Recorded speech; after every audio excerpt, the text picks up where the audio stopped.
온 가족이 통닭을 뜯던 날. 내가 초등학생 때에는 우리 아버지 포함 많은 아버지가 월급날마다 3,000원짜리 통닭을 집에 사들고 왔다. 비닐봉투를 열면 닭 한 마리가 통째로 들어가 있는 와이셔츠색 종이봉투가 나왔다. 봉투 안쪽에서부터 번진 기름 얼룩 때문에 시스루룩이 돼 그 속이 힐끔힐끔 비쳤다. 그 안으로 드러나는 통닭의 굴곡과 볼륨은 내 식욕에 불을 질렀다. 손바닥만한 비닐봉지도 하나 따로 담겨있다. 터질 듯 빵빵하게 부푼 투명 비닐 안에는 식초물과 함께 치킨무가 가득 담겨 있었다. 그와 별도로 쭈글쭈글해진 은박지를 열면 케첩과 마요네즈가 뿌려진 사라다가 들어있었고, 후추와 뒤섞인 소금은 그 당시 약국의 약봉지처럼 대각선으로 여러 번 각을 잡아서 접은 종이 안에 쌓여 있었다. 어머니가 맨손으로 뜨거운 통닭에 손을 댔다 떼기를 반복하면서 흰 봉투에서 통닭을 끄집어낸다. 그동안 식구들은 통닭이 뚫어져라 쳐다보고 냄새를 맡으며 침을 삼켰다. 통닭의 색깔은 황토색이라고 할 수도 없고 갈색이라고도 할 수 없는, 누가 봐도 아, 저것은 통닭색이구나 하는 색깔이다. 그것은 마치 바다를 보면서 파란색도 하늘색도 군청색도 아닌 저건 바다색이구나 할 수밖에 없는 색깔이 존재하는 것과 마찬가지다. 통닭의 꽃이자 에이스는 역시 닭다리다. 가장 두툼하면서 육질도 다른 어떤 부분보다 더 쫄깃쫄깃하다. 양도 가장 많은데 질도 가장 좋다니 사람으로 치자면 잘생기고 키도 크면서 똑똑하고 성격도 좋은 격이다. 어머니가 맨손으로 먼저 닭다리 하나를 잡고 뜯는다. 굵은 허벅지가 몸통에서 떨어져 나가면서 통닭 겉껍질에 지진이 일어나고 살과 힘줄이 툭툭 끊겨 나간다. 이윽고 어머니가 테니스에서 서브를 넣을 때 라켓을 잡듯 닭다리를 트로피 자세로 들어 올리면 식구들은 시선이 일제히 거기에 묶인 채 그것이 누구에게 갈지 촉각을 곤두세운다. 닭다리를 누가 먹는지가 통닭을 둘러싼 사람들의 서열을 말해준다. 첫 닭다리는 아버지 앞에 갔다. 문제는 두 번째 다리였다. 이것을 그냥 어머니가 먹으면 괜찮은데 그것을 굳이 맏아들인 내게 주곤 했다. 여동생은 속으로 서운했을 것이다. 혹자는 당시 여자가 닭다리를 먹으면 안 되는 분위기가 있었다고 한다. 어느 할머니로부터는 자기 집 식모가 닭다리가 너무 먹고 싶어 제사상에 올릴 닭다리 하나를 몰래 싱크대 밑에 숨겨놓았다가 냄새 때문에 들킨 경우가 있다는 말도 들은 적이 있다. 가부장적 문화가 통닭 뼛속까지 깊숙이 스며들어 있던 시절이었다. 닭다리를 남자들에게 주는 대신 어머니는 남자가 날개를 먹으면 바람 피운다 라면서 날개만큼은 여동생에게 주었다. 그런 말을 들을 때마다 날개와 바람이 무슨 상관관계가 있는지 궁금했다. 날개를 퍼덕여 바람을 일으킨다는 뜻인지, 날개를 먹으면 새가 되어 둥지를 두고 훌훌 날아간다는 뜻인지, 아내는 다리를 못 먹던 여자들이 날개라도 확보하려고 만든 말이 아닐까라고 추측한다. 다리를 아버지와 나에게 내어주고 날개 두 조각을 동생에게 준 어머니는 닭의 목을 집어들었다. 내가 더 맛있는 부위를 드시라고 닭다리를 양보하면 어머니는 목을 먹어야 노래를 잘한다. 나는 목이 제일 맛있다 하며 서둘러 목 조각을 입안에 집어넣었다. 그러나 목을 그렇게 많이 먹었던 어머니가 노래를 잘한다는 말은 들어본 적이 없다. 나는 껍질을 가장 좋아했다. 씹을 때마다 바그락 바스락 크래커 먹을 때보다 더 요란한 소리가 난다. 겉은 동물성 기름에 튀겨진 데다가 마늘 통닭의 경우 기름에 절인 다진 마늘이 손이 트면 어머니가 발라주던 안티프라민 연고같이 듬뿍 발려있다. 껍질이 안쪽 면에는 얇은 지방층이 붙어있어서 입안에 찢어넣고 씹으면 맛이 없으려야 없을 수가 없다. 나는 지금도 마늘 통닭의 껍질만을 벗겨내서 프랑스 요리에 쓰는 근사한 접시 위에 올리고 번쩍이는 금속 뚜껑까지 덮어 내어놓으면 푸아그라 못지않게 인기 있는 고급 요리가 될 수 있다고 혼자서 생각한다.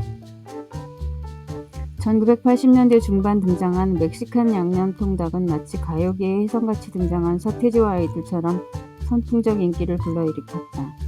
세상에 어떻게 이렇게 맛있는 음식이 있을 수 있나 하고 충격을 받았다. 소스가 요상하게 맛있었다. 점심때 먹고도 저녁에 또 시켜 먹자고 했다. 1990년대 들어서는 춘천 닭갈비가 유명했다. 아, 불판에서 달구어진 닭갈비는 어떻게 그렇게 보들보들한지, 닭갈비와 함께 볶아낸 떡과 양배추는 또 얼마나 맛이 있던지. 원조 춘천 닭갈비를 먹기 위해서 춘천까지 순례 여행을 떠나기도 했다.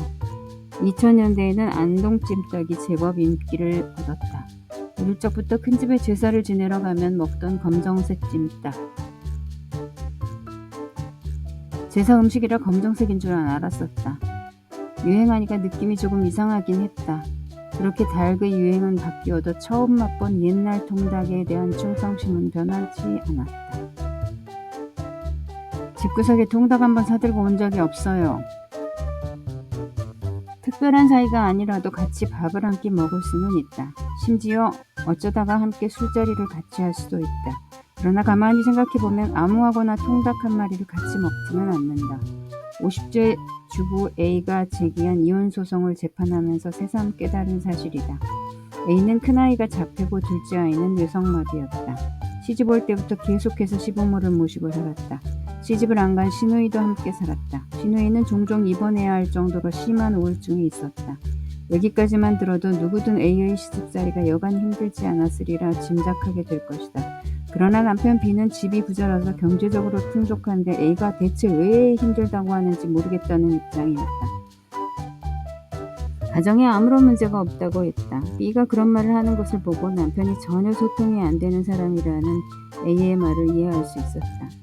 A는 남편을 두고 지금까지 집구석에 통닭 한번 사들고 온 적이 없어요 라고도 했는데 B를 대해보니 과연 집에 통닭을 사들고 갈 사람이 결코 아닌 것 같았다. A는 자신이 엄청난 부잣집에 시집을 갔다고 했다. 시집 재산이 200억 원이 넘는다고 했다. 그래서 재산분할금으로 그 절반인 100억 원을 청구했다. 남편 B는 부모로부터 목장을 물려받아 그 안에 대저택을 짓고 살았다. 취미는 고급 집차를 타고 사냥을 다니는 것이었다. 그러나 조사를 해보니 실제 B의 재산은 도합 10억 원 정도였다. B가 소유한 목장이나 임야가 넓기는 했지만 시장에서 큰 가치가 있는 것은 아니었다. 10억 원도 물론 큰 돈이지만 A가 생각하는 재산 규모인 200억 원에는 크게 미치지 못했다.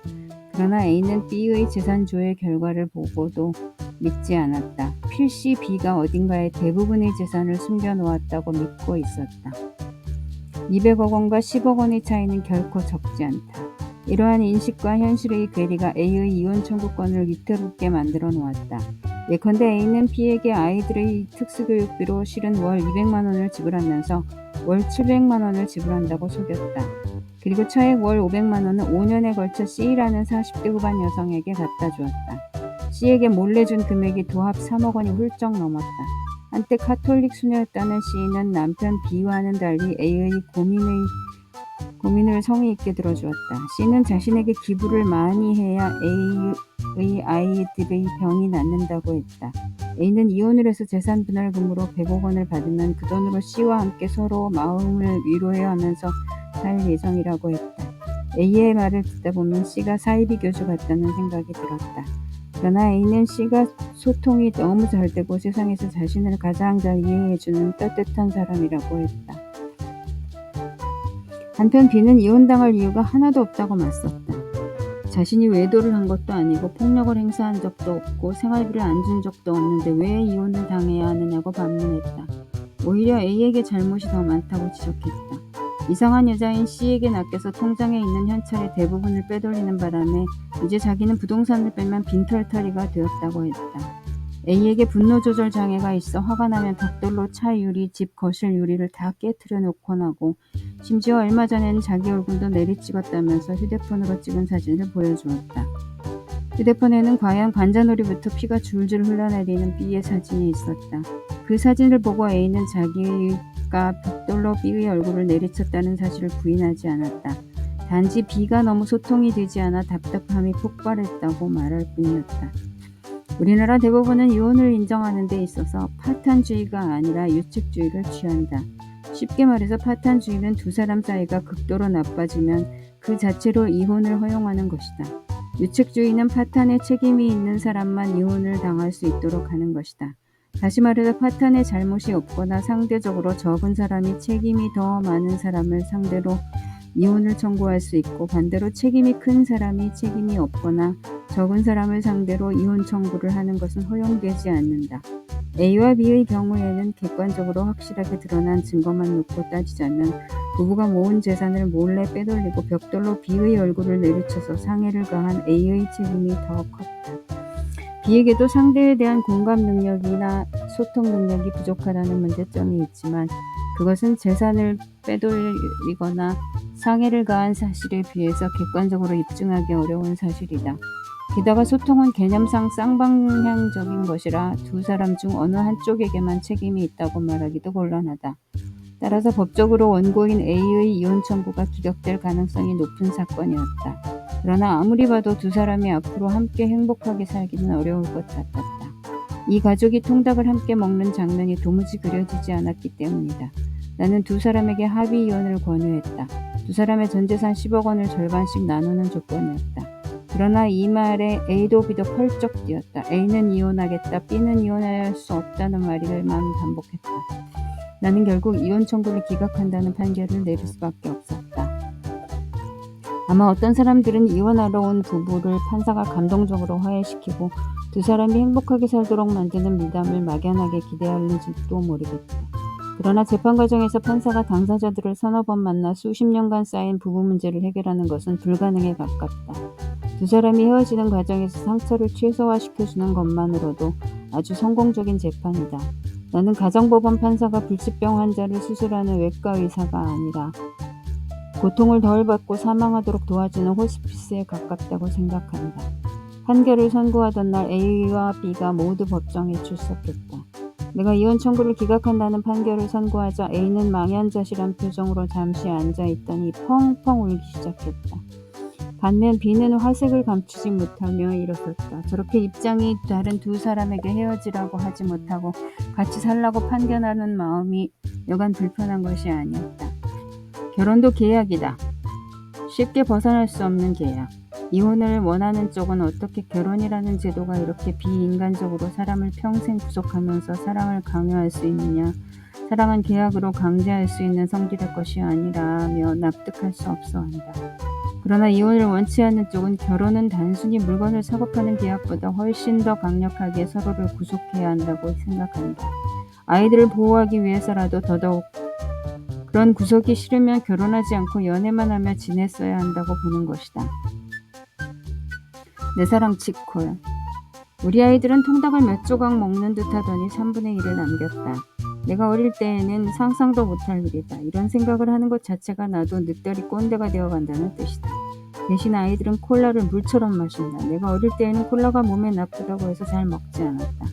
그러나 이제는 아이들은 물론 나도 마음껏 마신다. 특히 통닭을 먹을 때에는 콜라 없이 먹지 못한다. 치콜은 진리다. 콜라가 없다는 것은 라면을 먹는데 김치가 없다는 것과 같다. 콜라가 몸에 나쁘다는 말도 있지만 치아를 상하게 한다는 말을 제외한 다른 것은 믿지 않는다. 모든 음식이 장단점이 있다. 콜라를 마시면 기분이 좋아진다. 워런 버핏도 50년 동안 매일 5캔의 콜라를 마셨는데 그것이 투자를 잘하는 데 도움이 되었다는 분석도 있다. 콜라는 처음에 약으로 개발되었다. 미국 애틀랜타의 한 약사가 1886년 코카의 잎, 콜라 나무 열매, 카페인을 재료로 숙취 해소제를 만든 것이 코카콜라의 시초가 되었다. 한편 펩시콜라는 또 다른 약사가 소화불량을 치료하는 약으로 만든 것에서 시작되었다. 이 세상 그 무엇도 좋기만 하거나 나쁘기만 한 것이 없다. 콜라를 마시며 아이들과 아내가 남긴 통닭을 마저 먹고 있으니 이혼 재판 중에 A가 했던 말이 환청으로 거듭 들렸다. 집구석에 통닭 한번 사들고 온 적이 없어요. 그때 나는 A에게 그 통닭을 누구를 위해 사오기를 바랐느냐고 물어보았다. A는 순간 당황하면서 아이들이요 라고 말을 흐렸지만 그 아이들에는 A의 마음속 아이도 포함된 것 같았다.